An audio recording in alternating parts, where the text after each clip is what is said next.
Before you build any of your systems models, think about these 3 key things. Check it out.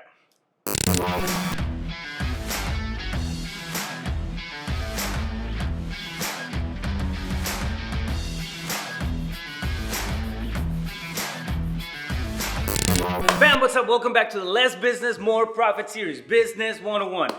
Let's talk about systems, business systems. Why are they important? Anytime you're building a business, if you're an entrepreneur, if you're a solo operation, you're starting to hire people out, it's very important that you have a systematic approach to things. What do I mean by that? You gotta have defined ways of operating, meaning that there's gotta be accountability, there has to be a systematic approach in terms of steps taken, right? Anytime you hire somebody, the best way to keep people accountable are gonna be by really giving them clear and defined tasks. Now, for that kind of stuff to happen, you got to have a system model in place. Now, I'm going to give you the 3 most important elements that you have to keep in mind whenever you're building your business model, right? Your business model, more than likely, is going to be different than everybody else's, right? Because there's always variation. Although you may have the ability to take a framework from something else, like, I don't know, if you own a gym, for example, you may take an operation from another gym, right? But there's still going to be variations in your business that are going to be just particular to you. Now, keeping that in mind, tailoring your business models to your specific needs can be somewhat of a challenge, but it's really what's gonna give you that edge, right? As far as performance and how well the systems really adapt to your overall business. Now, before I jump into all that, I wanna ask you to subscribe, like, and share. If you like the content that I'm putting out there for you guys on a regular basis, do me a favor, help me spread the word. If you know somebody that might benefit from listening to this stuff, send them the video, right? Subscribe, like, and share. With that being said, dive right into the 3 key elements that you need to have in mind whenever you're building your business model. It's important to have a business model in place, right? Like I mentioned before, it doesn't matter how talented your team is. If you don't have an infrastructure or a platform for them to operate from, they're not gonna perform to their fullest potential. And that sucks because you may have great people with shitty systems and your outcome is gonna reflect that, okay? Now, if you have a decent operating system in place with great talent, you're gonna have great results. Guarantee you that much. Also, one thing that happens is as you go through the process of putting your operating system together and your business processes, you're gonna fine tune. You're gonna fine tune along the process. People get better at them. They get more proficient, and the whole thing just becomes more automated, almost organically, okay? So think about automating, delegating, and then elevating yourself. That's where the value of systems and processes comes in.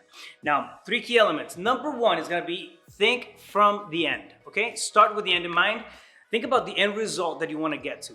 What does that look like? Is it a payday? Is it a new client that you're working for that particular process?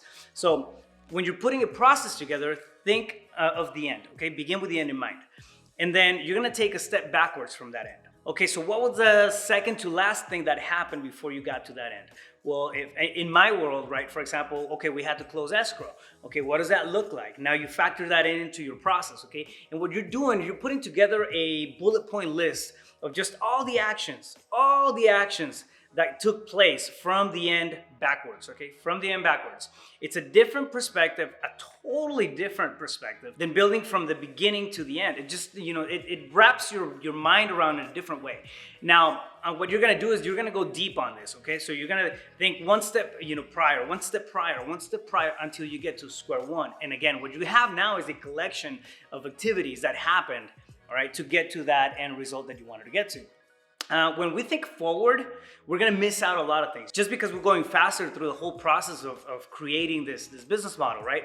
But if you're building backwards, you have to slow down and be more methodical about what you're thinking. Be more diligent, pay more attention to detail as you're going through the process because it's not the natural way that we think. So psychologically, it helps you that way to understand the problem from a different perspective. That's what it does. You're gonna catch a lot of things that you would not catch if you were just creating from the beginning to the end, right? So begin with the end in mind and reverse engineer the process. Element number 1.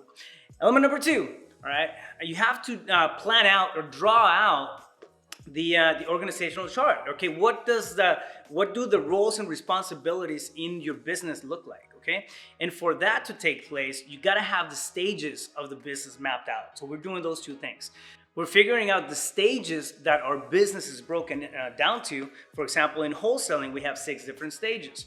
My business model has this, 6 different stages, and that's sourcing, converting, acquisitions, dispositions, measuring, and improving. All right. So anything I do in my business, every single one of the processes falls into one of those buckets. All right. So it allows me to just create collections of the systems and the processes. And then once I have the organizational structure of the team, right, plug people into those specific stages.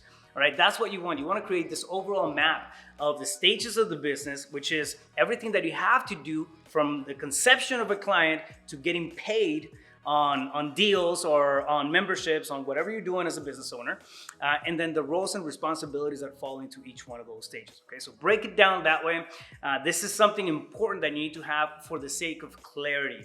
If you're plugging people into the business and you're giving them, 10 things to perform on, but there's no lanes defined, people are going to be jumping lanes and then stepping over each other's toes in no time. I guarantee you, it's only going to take maybe 2 people as hires to start just kind of stepping over their own toes. So keep that in mind. Create the lanes, and that's what this does, right? So the stages are the lanes where everybody's performing, and then you create the roles and responsibilities to be plugged into those. So, and then number 3, think linear. Okay, think linear. So once you have this reverse engineering process in place and you figure out what the stages are and you figure out where your employees fit within those stages, you have to think linear. And this is specifically for your fulfillment process, okay? So in a linear fashion, meaning one step right in front of the other, step 1, step 2, step 3, step 4, right? What does your fulfillment process look like? So for example, if you have clients that if you're providing a service, I'll stick to the gym analogy. If you have clients that are going to be coming in, what does your sales process look like? Okay, that's one step, right? What does your marketing process look like? Now, once you have them, onboard and they pay for the membership, what does your onboarding process look like? That's another stage of that sales process, but it's following that chronological order: step 1, step 2, step 3, step 4. So think linear. The reason for that is that you don't want to be going back and forth between different stages and different roles and responsibilities, because it makes everything confusing. In order to have a good operating system in place, you have to make it simple, and that's often one of the hardest things to do as an entrepreneur, especially if you're putting together a fresh new team, and maybe if this is your first go around at being a leader, right? Especially for your own company. The idea may look and feel solid within your head, but sometimes bringing it to life and conveying what the overall structure of the business is can be a bit challenging. The fastest way and the easiest way is to make it linear. Okay, if you can break something down in steps. Okay, again, step 1, this is what happens. Step 2, this is what happens. Step 3, this is what happens. And it's in order. People are going to adopt it a lot faster. And if they can adopt it and it feels simple, people are going to perform on it, right? As opposed to getting super complicated, having redundancies within the same space.